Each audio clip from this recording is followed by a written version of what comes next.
Dear Dave and Tom, I have a friend who is a Calvinist, and I have had many discussions with him. I believe a major issue that divides us is the definition of the term election.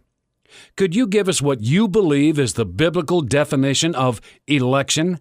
I think that may be helpful even for those who know nothing about Calvinism.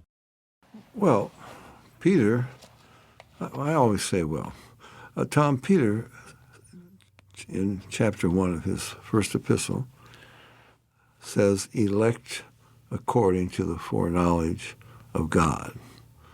Let me just turn there quickly so we can see exactly what he says.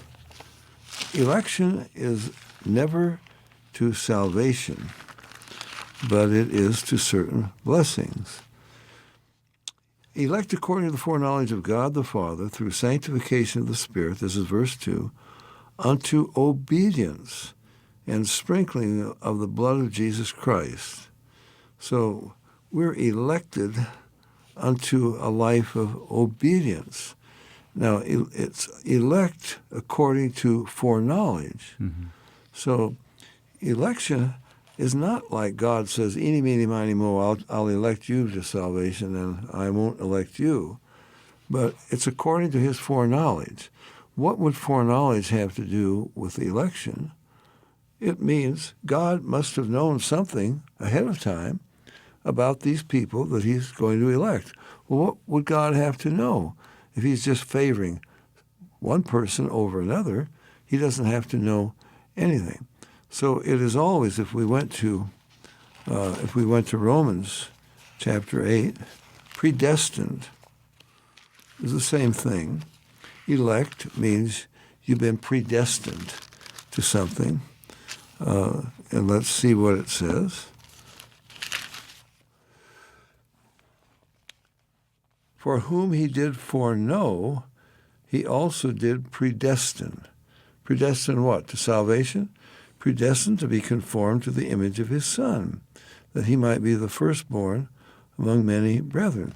God didn't have to make us his children. He could have put us on a planet out there somewhere, delivered us from hell. Mm-hmm. So we're predestined to certain blessings. If we went to Ephesians chapter 1, we get the same teaching once again. Notice what it says.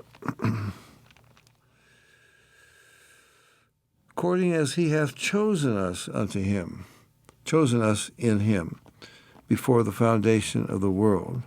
So whether it's elect, chosen, predestined, foreknown, they're all basically talking about the same thing. There are certain people that God knew would respond to the gospel, and he knew that beforehand, and it's dependent upon their reaction, whether they believe in Jesus or they reject him. So let me read it from Ephesians chapter 1. According as he hath chosen us in him before the foundation of the world, that we should be holy and without blame before him in love, having predestinated us unto the adoption of children. So it's the same thought. Why would God choose certain people? Now, we have to remember that when he chooses, it doesn't mean that's not enough, because we get that in John chapter 6. Jesus says, have not I chosen you 12? And one of you is a devil. He chose Judas. In other words, he's giving them the opportunity to be what he wants them to be, but it is still up to their choice. They have a choice. Yeah, Dave, just let me interject this. I was going to get to that, and I'm glad you got to it right away. Could you say that Judas was one of God's elect? He had a purpose for him. See, at the beginning you said it was just unto blessings. But if God has a purpose, for example, aren't the Jews God's elect? Not all of them are saved, but he did have a purpose for the Jewish people. Yeah, and the purpose was to bless them. That's why I said it's unto a blessing, the adoption of children and so forth. Now, when Jesus said in John 15, you didn't choose me, I chose you, Calvinist loves that. See, you didn't choose me, I chose you. Well, Tom, if you're the owner of some business, and I respond to an ad in the paper and for a job offer, and I take my tests or whatever, and you hire me, you can say to me, you didn't choose me, I chose you. But that doesn't mean I, as your employee, didn't have some say in this. You didn't force me to work for you.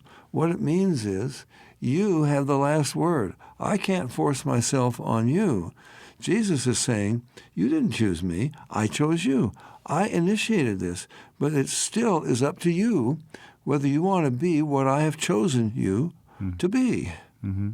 Where this gets a little complicated, as you said, you brought up Judas.